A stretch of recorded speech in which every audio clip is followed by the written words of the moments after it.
नमस्कार दोस्तों। UGC net exam काफ़ी करीब आ चुकी है। अब तो दिसंबर की ठंडी में भी एग्ज़ाम की गर्मी का एहसास हो रहा होगा। तो इसलिए मुझे लगा कि कॉम्प्रहेंशन जैसे हल्के पर इम्पोर्टेंट टॉपिक को कवर किया जाए, जिससे एग्ज़ाम के पहले हमारा कॉन्फिडेंस बना रहे। कॉम्प्रहेंशन या पैसेज की सही तरीके से प्रिपरेशन करने के लिए PYQ प्रैक्टिस यानी प्रीवियस ईयर क्वेश्चंस को हल करना एक सटीक स्ट्रैटेजी है।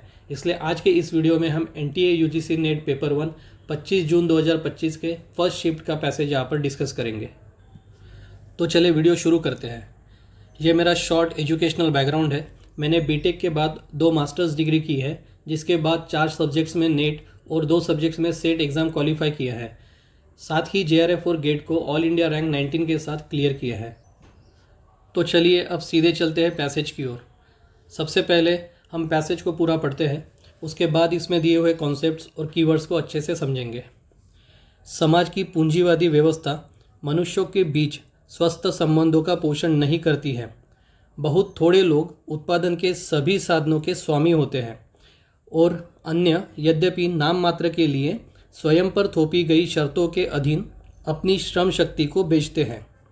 चूँकि पूंजीवाद का जोर भौतिक संपदा के सर्वोच्च महत्व पर होता है, इसलिए इसकी अपील की तीव्रता अर्जनशील तीव्रता की ओर होती है।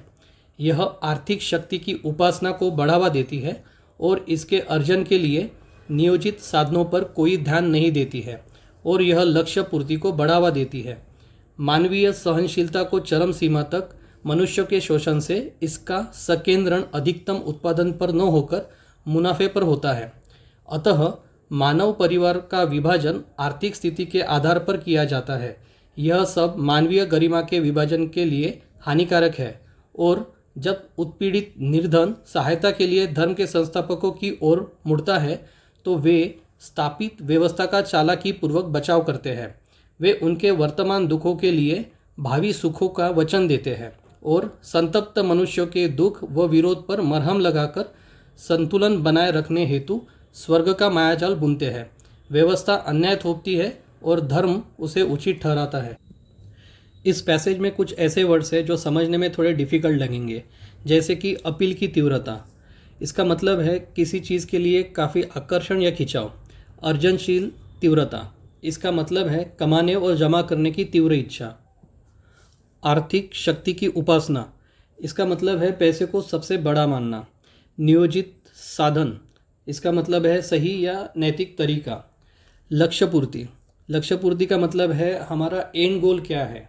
जैसे पूंजीवाद व्यवस्था का एंड गोल माना जाता है मुनाफा या प्रॉफिट कमाना। इसके बाद हम पैसेज के सेंट्रल आइडिया, सेंट्रल थीम को समझते हैं। इस पैसेज की सेंट्रल थीम है पूंजीवादी व्यवस्था यानी कैपिटलिज्म। तो कैपिटलिज्म में क्या होता है, उत्पादन के साधनों पर कुछ लोगों का नियंत्रण होता है। इस व्यवस्था का जोर भौतिक संपदा और मुनाफे पर होता है, जिसमें लक्ष्य प्राप्ति पर ध्यान होता है, ना कि साधनों पर। इंसानों का शोषण उनकी सहनशीलता की सीमा तक किया जाता है, पर यह शोषण जो है उसका उद्देश्य समाज उपयोगी वस्तुएं उत्पादन करना नहीं है। तो सर्वाधिक मुनाफा कुछ लोगों के लिए, जो कुछ वर्ग है उनके लिए सर्वाधिक मुनाफा कमाना इसका उद्देश्य होता है।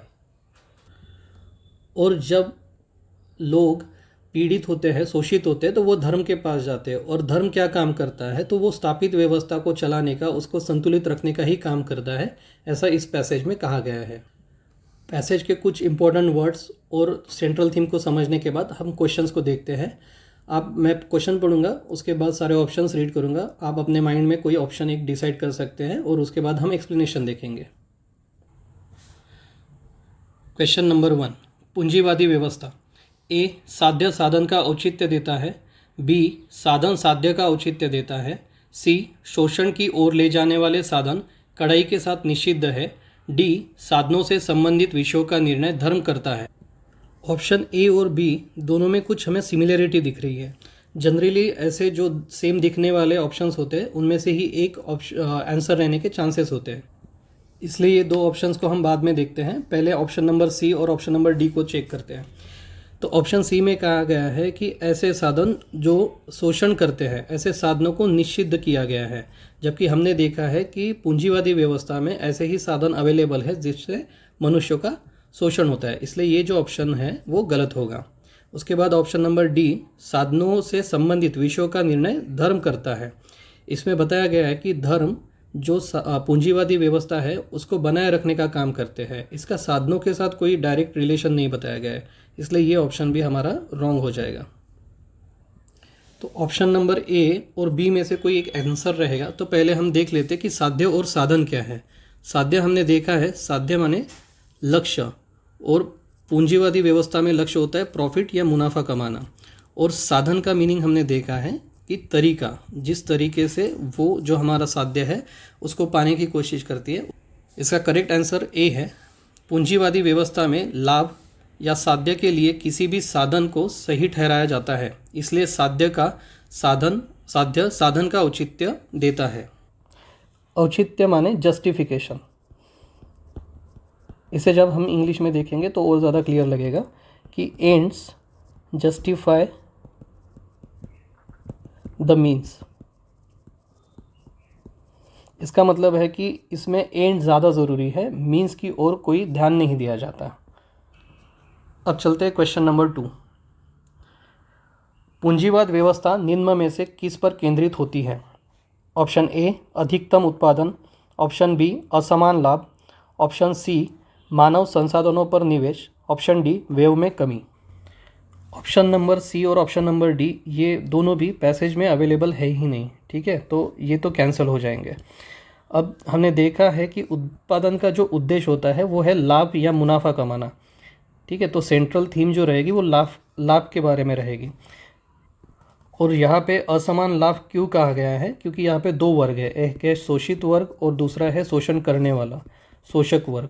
तो लाभ जो मिलता है वो मिलता है शोषक वर्ग को, और शोषित वर्ग का शोषण करके ही ये लाभ कमाया जाता है। इसलिए ये जो लाभ है वो है असमान, दोनों में समानता के साथ नहीं बंटता है, इसलिए इसका ऑप्शन रहेगा बी असमान लाभ।